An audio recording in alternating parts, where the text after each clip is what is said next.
इस सारी चर्चा में मेरे साथ जुड़े हुए हैं वरिष्ठ पत्रकार और राजनीतिक विश्लेषक प्रद्युमन जोशीला जी। प्रद्युमन भाई राम राम। राम राम जी। सभी दर्शकों को नमस्कार। राम राम।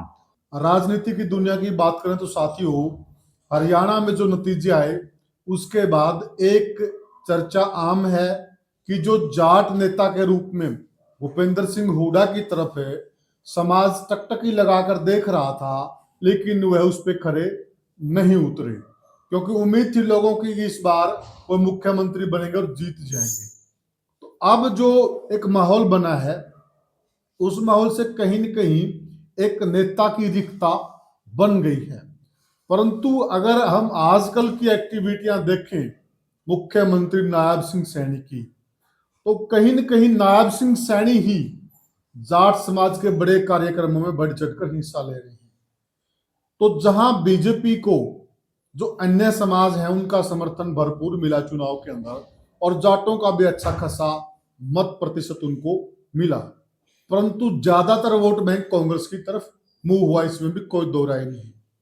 क्या जिस प्रकार से अब नायब सिंह सैनी ही आगे आकर लीड कर रहे हैं कि मैं ही जाट समाज का जो वोट बैंक इस बार कांग्रेस की तरफ ज्यादा गया है, उस वोट बैंक को भी बीजेपी में लाने का काम करूंगा। और इसके लिए आज एक जाट समाज का बहुत बड़ा कार्यक्रम हिसार के अंदर संपन्न हुआ और जिसमें अच्छी खासी तादाद में भागीदारी थी। और जिस प्रकार से नायब सिंह ने वह कार्यक्रम अटेंड किया, उसके बाद एक सवाल खड़ा हो गया है कि क्या जो जाट समाज का वोट बैंक कांग्रेस की तरफ रह गया थोड़ा बहुत, उसको भी भाजपा अपनी तरफ खींच लेगी।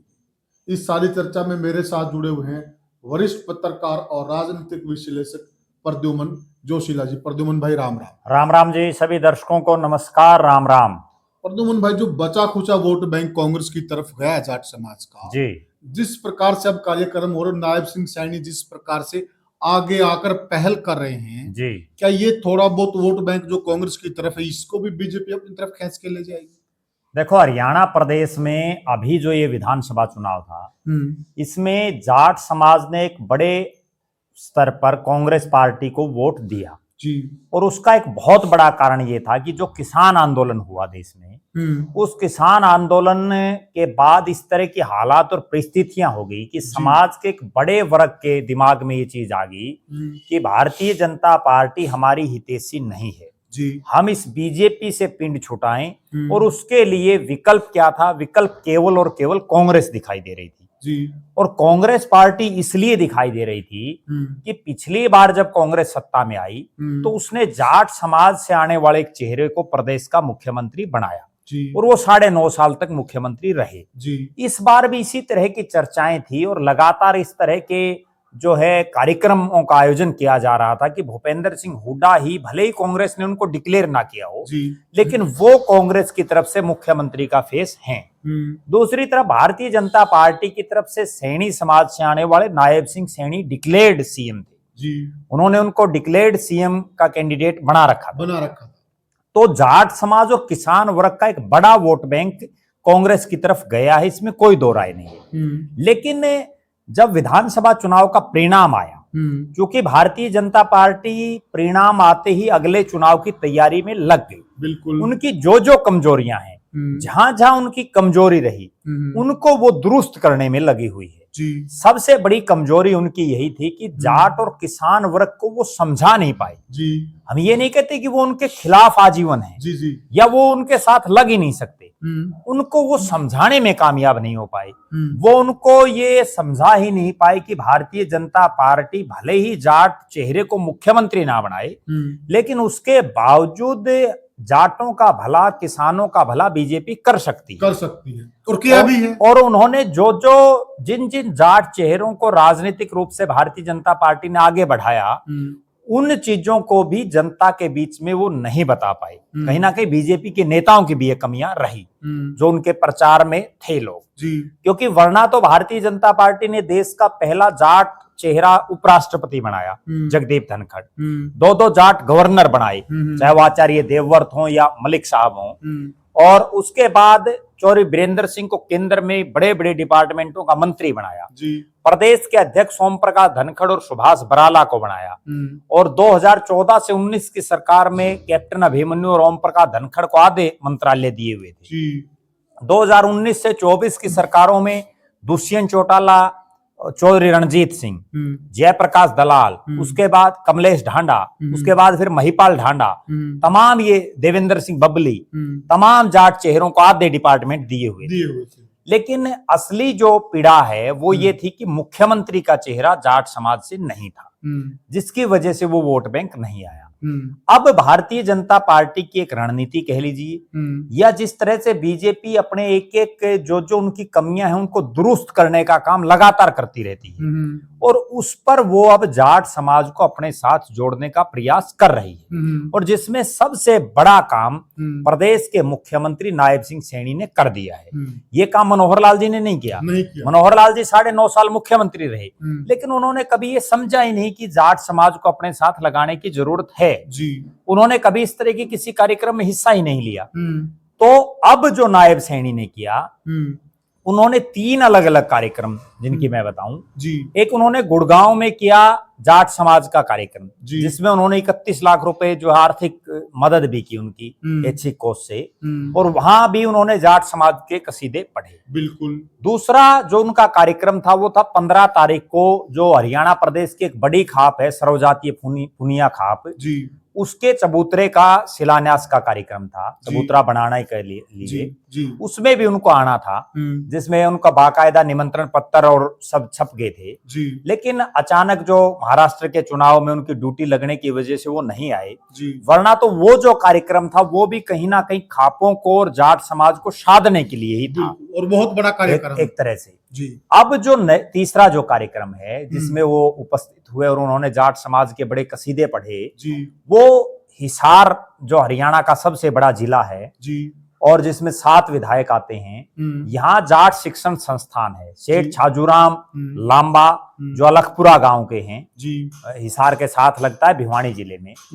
उन्होंने जो एक शिक्षण संस्थान खड़ी की, जाट संस्था, जिसमें कई कॉलेज और स्कूल हैं, उसका वार्षिकोत्सव और सेठ छाजूराम जी का जो जयंती समारोह उसका कार्यक्रम था, और जिसमें यहाँ इस कॉलेज में 2 मुख्यमंत्री पहले भी आए, या वो चौधरी भजनलाल जी आए या चौधरी ओम प्रकाश चौटाला आए, लेकिन उसके बाद अब नायब सिंह सैनी इस कार्यक्रम में आए। वो कहीं ना कहीं ये दर्शा रहा है कि सैनी साहब जाट समाज को अपने साथ जोड़ने के लिए कोई कोर कसर नहीं छोड़ना चाहते। प्रद्युम्न भाई बीच में एक सवाल ले लेते हैं। देखिए, पहली बात तो ये कि 21 साल बाद जी कोई नॉन जाट मुख्यमंत्री जी जाट शिक्षण संस्थान के, जाटों के बड़े कार्यक्रम में शामिल हो रहा है। कोई नॉन जाट और चाहे जाट हो, हुड्डा साहब भी नहीं आए थे हुड्डा साहब जी, यानी कि बहुत बड़ी बात है अपने आप में।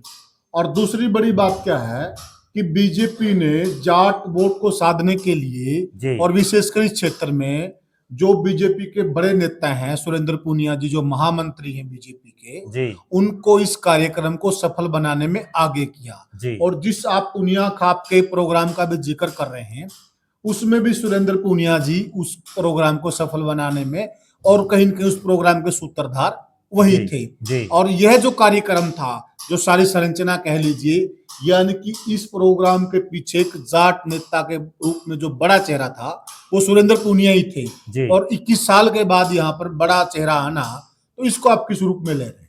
देखो, निश्चित रूप से जो जाट शिक्षण संस्था है, इस शिक्षण संस्था में वर्षों से, पिछले काफी लंबे समय से, जो चौधरी देवीलाल के परिवार का कह लीजिए या उनके समर्थकों का कह लीजिए, या ओम प्रकाश चौटाला और दुष्यंत चौटाला के समर्थकों का एक दबदबा रहा है। यहाँ जो प्रधान, उप प्रधान, महासचिव, कैशियर जो कार्यकारिणी बनती है जी, उसमें ज्यादातर लोग उन्हीं के खासम खास बनते हैं। बहुत बढ़िया कह रहे हैं आप। और यहाँ जितने भी बने हैं उसमें सेठ छाजूराम के परिवार से भी, चाहे नरेंद्र लांबा हो, चाहे सुनील लांबा हो, वो भी यहाँ जीते हैं। लेकिन वो भी चौधरी देवीलाल के परिवार से रिश्तेदारी है उनकी नजदीकी, चौधरी बंसीलाल के परिवार से जीते, ये भी कह सकते हैं जी। और उसके बाद इस संस्था के और भी बहुत से प्रधान रहे हैं। अभी जो बात है वो ये है कि अभी इस संस्था के जो प्रधान थे उनका देहांत हो गया था, जो जीते हुए थे, अजमेर ढांडा, और वो भी दुष्यंत चौटाला के पैनल से थे जी। कांग्रेस समर्थित जो पैनल था वो चुनाव हार गया था।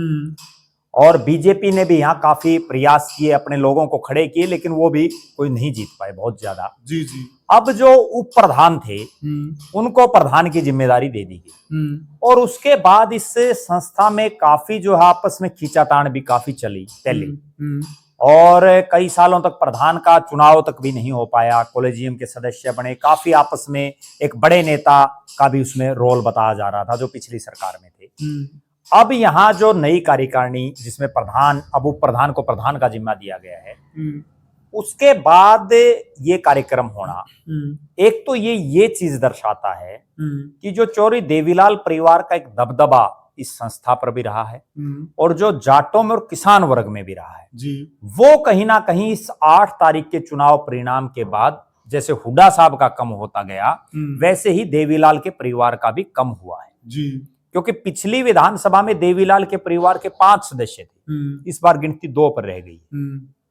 पिछली बार उनके जो परिवार के सदस्य थे वो तमाम पार्टियों से थे, और इस बार केवल एक इनेलो से जीते।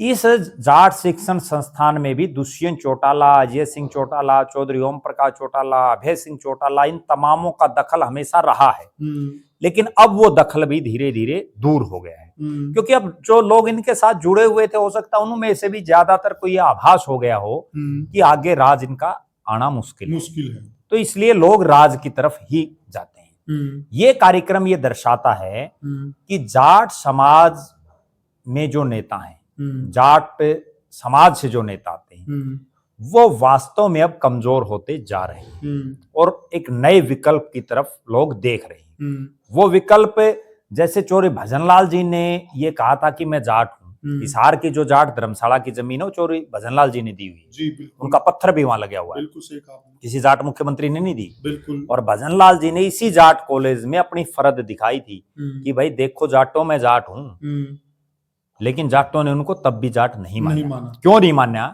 उसका एक बड़ा कारण मैं दर्शकों को बता रहा हूँ। आज वो हालात नहीं है, उस समय इसलिए नहीं मानना क्योंकि उस समय चौधरी देवीलाल बहुत बड़े नेता थे, बिल्कुल ठीक कहा, वो जाटों के भी और किसानों के बड़े नेता थे भजनलाल जी के मुकाबले में। चौधरी बंसीलाल भी एक बड़ा चेहरा थे, लेकिन अब वो राजनीतिक शून्यता आ चुकी है।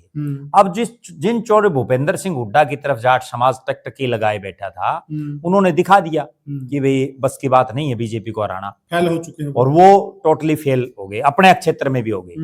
और चौधरी देवीलाल के परिवार का जो हश्र हो रहा है पिछले कुछ सालों से, वो सबके सामने है। अब एक रिक्तता आ गई है, जाट समाज भी ये देख रहा है कि हम किसको अगुवाई दें, और भारतीय जनता पार्टी भी इस प्रयास में अब तो ये ज्यादा प्रयास शुरू कर दिया, वरना तो पिछले 10 साल से लगी हुई हैं। उन्होंने पहले जाट चेहरे के तौर पर कैप्टन अभिमन्यु, ओम प्रकाश धनखड़, सुभाष बराड़ा, तीनों को बड़ी जिम्मेदारियां दी बीजेपी ने, लेकिन वो नहीं कामयाब हो पाई। उसके बाद अगला जो चुनाव आया, और उस समय चौधरी वीरेंद्र सिंह को भी हम उसमें गिनेंगे, उसके बाद अगला जो चुनाव आया उसमें चौधरी रणजीत सिंह हो, देवेंद्र सिंह बबली हो, जयप्रकाश दलाल हो, महिपाल ढांडा हो, इन सबको बड़ी बड़ी जिम्मेदारियां दी, लेकिन वो नहीं समाज को बीजेपी के साथ जोड़ पाए। अब कौन ऐसा नेता हो, क्योंकि अभी तमाम जो जाट बड़े चेहरे हैं उन पर दांव बीजेपी ने खेल करके देख लिया, लेकिन कोई कामयाब नहीं हो पाया। अब नायब सिंह सैनी ने खुद अपने कंधों पर वो बागडोर ली है, और वो खुद बागडोर लेके जो एक छवि मनोहर लाल खट्टर की जाट समाज और किसान वर्ग के दिमाग में थोड़ा सा मैं बीच में जोड़ना चाहूंगा जी, जो नायब सिंह सैनी ने अपने आप को जो काम हुड्डा नहीं कर पाए, और जो एक जाट समाज के नेता नहीं बन पाए, नायब सिंह सैनी अब जाट समाज के नेता बनने की राह में भी चल पड़े हैं। तो इस कड़ी में सारथी का काम सुरेंद्र पुनिया जी कर रहे हैं क्या? देखो, निश्चित रूप से चूंकि वो प्रदेश के महामंत्री हैं, और जब नायब सैनी प्रदेश के सूचना ये मिल रही है कि ये जो कार्यक्रम था आज का, इसके मेन सूत्रधार वही थे। नहीं, निश्चित रूप से इस कार्यक्रम के भी मेन सूत्रधार थे, और दूसरा जो मुख्यमंत्री जी को खापों के नेताओं से मिलवाना हो, खापों के नेताओं को मुख्यमंत्री से मिलवाना हो, या जो जाट समाज और किसान वर्ग के लोगों की बातचीत भी कई बार उन्होंने करवाई है, तो निश्चित रूप से वो एक मीडिएटर का काम कर रहे हैं। क्योंकि अभी वो ना तो विधायक हैं, ना वो सांसद हैं, ना वो कोई मंत्री हैं, वो संगठन में महामंत्री हैं। तो उस लिहाज से अब पार्टी उनको कोई और बड़ी जिम्मेदारी जब देगी तब ये पता चल पाएगा कि वो कितना समाज को इसके साथ जोड़ पाते हैं। क्योंकि असली कहानी तो तब है ना जब आपको चौधर मिले। आज उनके पास चौधर तो केवल संगठन की है, सत्ता में तो कोई चौधर नहीं है।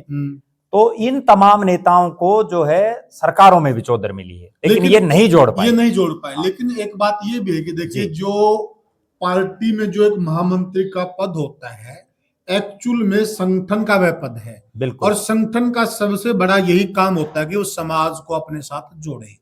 उस काम को वो बखूबी कर रहे हैं। संगठन का काम यही है कि वो सत्ता और समाज दोनों के बीच में एक मीडिएटर का काम करे, एक कड़ी का काम करे, और वो ये काम कर रहे हैं। वरना आप एक चीज देखिए, 2003 में यहाँ मैं एक बड़ी गंभीर बात बताऊं दर्शकों को, 2003 में यहाँ चौधरी ओम प्रकाश चौटाला जी आए।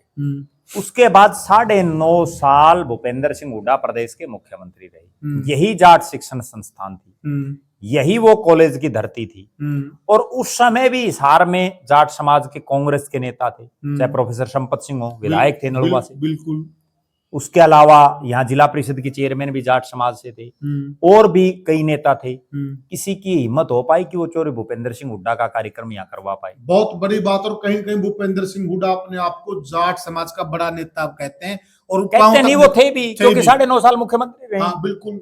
और पांव लगातार, बिल्कुल पांव रखा तब ना जब उनको कोई इनवाइट करे। दो ही बातें होती हैं। अब नायब सैनी आए हैं, या तो संस्था के लोगों ने किसी के माध्यम से उनको इनवाइट किया है जी, आदमी तभी आएगा। बिल्कुल। या वो बड़ा दिल दिखा के खुद आगे हों, चल के। दो ही चीजें हैं। या तो चौधरी भूपेंद्र सिंह हुड्डा को लोगों ने इनवाइट ही नहीं किया, या अगर उनको इनवाइट किया तो वो क्यों नहीं आए जी। दो बातें हैं। दूसरी बात, उसके बाद 9.5 साल मनोहर लाल जी भी रहे, तब भी जाट समाज के कई नेता भारतीय जनता पार्टी में जिला प्रधान भी रहे हैं, जी। और भी बड़े बड़े पदों पर रहे हैं, पूर्व मंत्री भी रहे हैं बीजेपी में। लेकिन तब मनोहर लाल खट्टर का भी कोई कार्यक्रम नहीं रखा। थोड़ा बीच में हम भूल गए। थोड़ा दर्शकों से तो निवेदन है कि साथियों वीडियो को ज्यादा शेयर करें साथियों, और चैनल को सब्सक्राइब करें। एक आज सेठ छाजूराम जयंती है जी, उस पे भी हम साथियों उस महान शख्सियत को, जो समाज की क्या पूरे भारतवर्ष के महादानी हुए हैं, उनको हम नमन करते हैं जी। आगे बिल्कुल। तो अब 9.5 साल मनोहर लाल जी को भी नहीं बुलाया।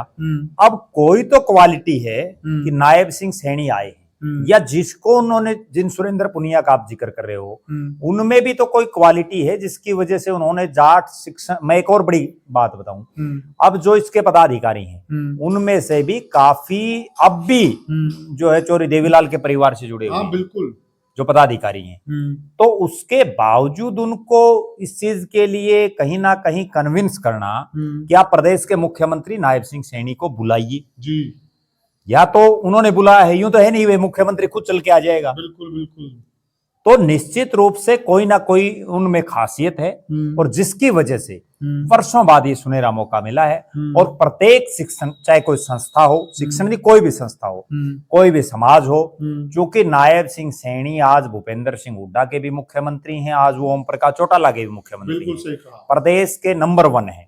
तो उनको, वो अगर किसी संस्था में आते हैं तो निश्चित रूप से गर्व और गौरव का विषय जरूर है कि एक इतिहास के पन्नों में ये चीजें लिखी जाएंगी कि नायब सिंह सैनी जो है 25 तारीख को हिसार में जाट शिक्षण संस्थान के कार्यक्रम में आए, जो वास्तव में एक बहुत बड़ी बात है। और उसकी जयंती पे आए जिस बंदे ने उस दौर में जी, सेठ छाजूराम लांबा जी बहुत महान शख्सियत रहे हैं। सबसे बड़ी बात तो ये है पुनिया साहब की, एक जाट होकर के और उनके आगे सेठ लगना, कितनी बड़ी बात है, बहुत बड़ी बात है जी। और कितना उन्होंने जो चंदा है, अगर हम दान की बात करें जी, प्रद्युम्न भाई, उस दौर में, अंग्रेजों के दौर में पैसा ही नहीं था लोगों के पास, भूखमरी थी, लोग पैसे नहीं खर्चते थे।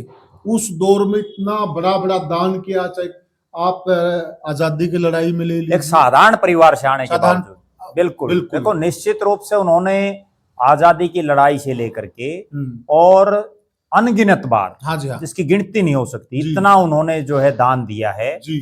और जो एक शिक्षण संस्थाओं के माध्यम से उन्होंने इतना बखूबी जो एक काम किया है, बहुत बड़ी बात, जो युगों युगों तक याद रखा जाएगा। हाँ। और बहुत लोग ये बात भी कहते हैं कि अगर सेठ छाजूराम ना होते तो चौधरी छोटूराम भी नहीं होते, क्योंकि उस समय जो छोटूराम जी का जो सारा सिस्टम था जी उसको सेठ छाजूराम ने ही हाँ चलाया। चलाया। और ना केवल उन्होंने, एक और सबसे खास बात यह है कि एक अलगपुरा गांव से और एक युवा कलकत्ता में जाकर के देश के आखिरी छोर, उस दौर में अंग्रेजों के राज में कोई कल्पना तक भी, लोगों को ये पता ही नहीं था कलकत्ता कहाँ है। कलकत्ता का, बहुत लोग तो ऐसे मिलेंगे। और उन्होंने वहां पे झंडे गाड़े। कारोबार के साथियों, अगर हम उनके दान की लिस्ट आपको बताने लग जाएं तो ये वीडियो छोटा पड़ जाएगा साथियों। और देखना चाहते इससे पहले हमने वीडियो डाल रखा है।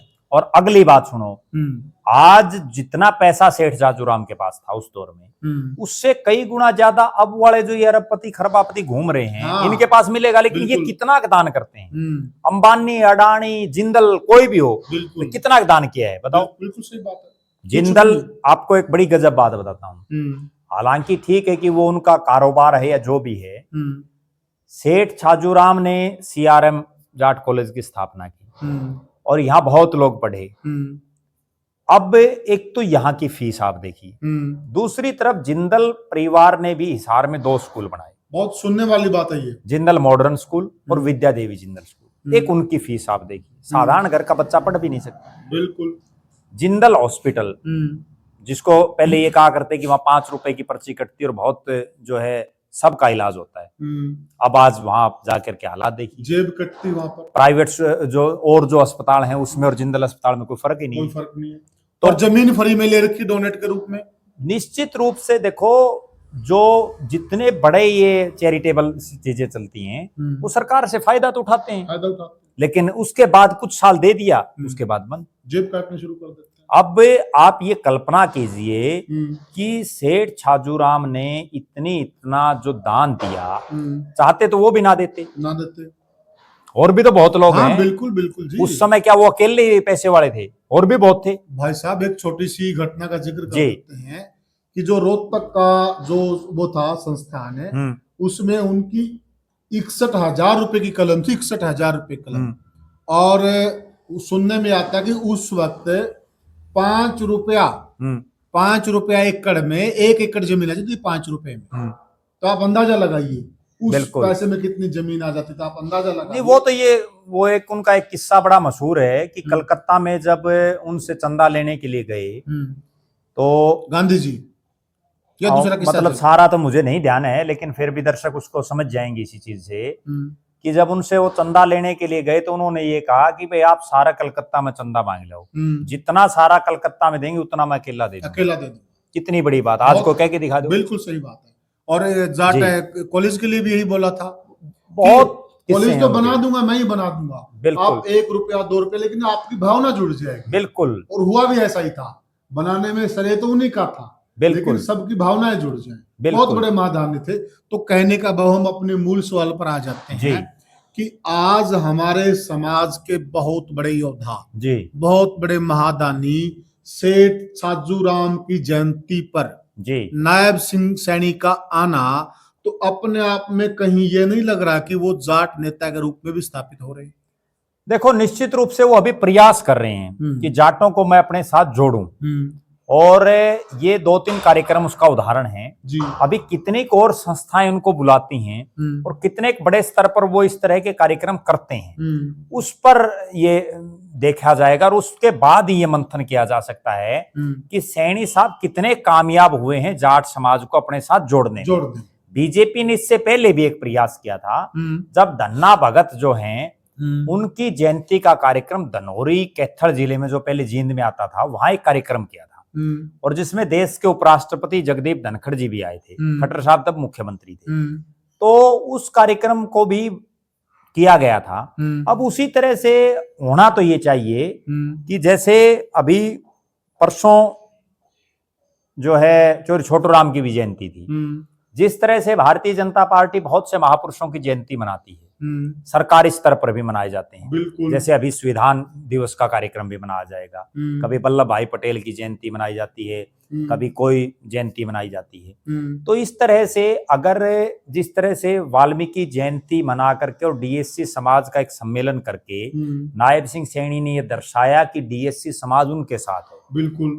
भविष्य में जो मुझे जो लग रहा है वो ये है कि किसी ना किसी दिन यही नायब सिंह सैनी जाट समाज के किसी चेहरे को आगे लेकर के जी और इसी तरह का एक प्रदेश स्तरीय कार्यक्रम करेंगे और उस दिन ये पता चलेगा कि जाट समाज कितना किनके साथ दिखाई दे रहा है, क्योंकि वो दिन दूर नहीं है। ये भारतीय जनता पार्टी एक एक कड़ी को जोड़ करके चल रही और है ये इन चीजों को बड़ा पकड़ के चलते हैं ये जी कि कहां से हम ये जी। काम करें, कहां से हम ये काम करें, तब हमारे साथ ये समाज जुड़ जाए।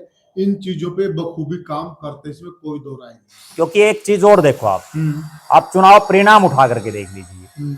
बीजेपी जिन क्षेत्रों में पहले जीतती है उनमें से अगली बार अगर वो कहीं हारती है तो उसकी रिप्लेसमेंट वो दूसरी सीटों से कर लेती है। वो दूसरी सीटों पर भी तैयारी रखती है अपनी, जबकि कांग्रेस का ऐसा कोई सिस्टम है नहीं जी। तो साथियों, आज हमने चर्चा की कि नायब सिंह सैनी जिस प्रकार से जाट समाज के कार्यक्रमों में हिस्सा ले रहे हैं, तो कहीं न कहीं उनको पता चल गया है और वो सही रास्ते पे है कि बाकी वोट बैंक हमारे साथ है। जो जाट समाज का वोट बैंक कहीं न कहीं हमसे छिटकर कांग्रेस में चला गया है, अगर कांग्रेस मुक्त भारत करना है तो इस वोट बैंक को भी अपने साथ ले लेना चाहिए। और वो बहुत अच्छे से काम भी कर रहे हैं और इस कड़ी में उनका साथ दे रहे सुरेंद्र पूनिया जी। तो साथियों, आपको यह वीडियो कैसा लगा हमें कमेंट सेक्शन में जरूर बताइएगा और वीडियो को ज्यादा से ज्यादा शेयर कीजिएगा, चैनल को सब्सक्राइब कीजिएगा। फिर आपसे हम मिलेंगे किसी और मुद्दे पे। तब तक के लिए साथियों, राम राम। राम राम।